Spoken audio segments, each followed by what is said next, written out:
السلام عليكم ورحمة الله وبركاته. وكل في منظر هذه ده هوديتي كشوان خالتي بر بالاف وان جحيل تاخذ على جزايهم خير بدرتن نشامه دا كان اف خالتي هنش هو تتكرن او جي برای دلوان يعني كشوان خالتي كو وقت مروف تيتن بو نويجي بسلمان نويجه جماعه دا في حالته هذا دي لزيكتا ممكن لدت جتا غار دي سريع ريفاتشيتان پیغمبر خدا علیه الصلاة والسلام بشنوختين تنا نویجه بهدوء وخشوع ورن فعليكم بالسكينة والوقار يعني هوا أمانات سكينة السر خبون هدء ولا احتمالات اللي بيجي با أثناء جهمه ليش متشيتن پیغمبر خدا قلت عليه الصلاة والسلام فما أدركتم فصلوا هين چند جاشنه بكن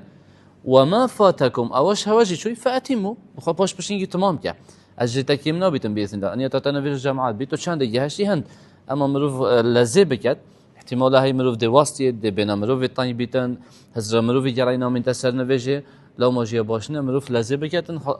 وقت داخل المزيات بيتن خلاتية دوي وفا يا خطر يا ايكي ممكنه تأثير النويجه ناكت وي بطالي ودرستي بس يا دوي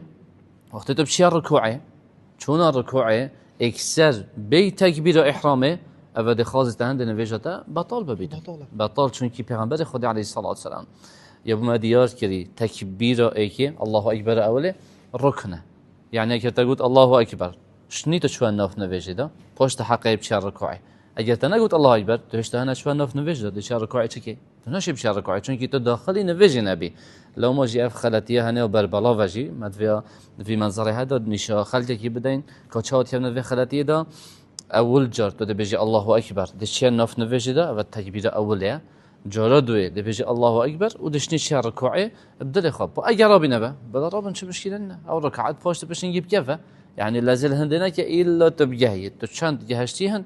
بس شيء يوم مهم اف تكبيرها جلك ضروريه وقت تو هاتي بي الله اكبر نش ناف نويج ده بچرنگا الله اكبر داخل نويجي به باش الله اكبر يا دويش نهره ركوعي ونويج خاتمام تاخذ تعالى شمه هميه قبيل بكتن بارك الله فيكم.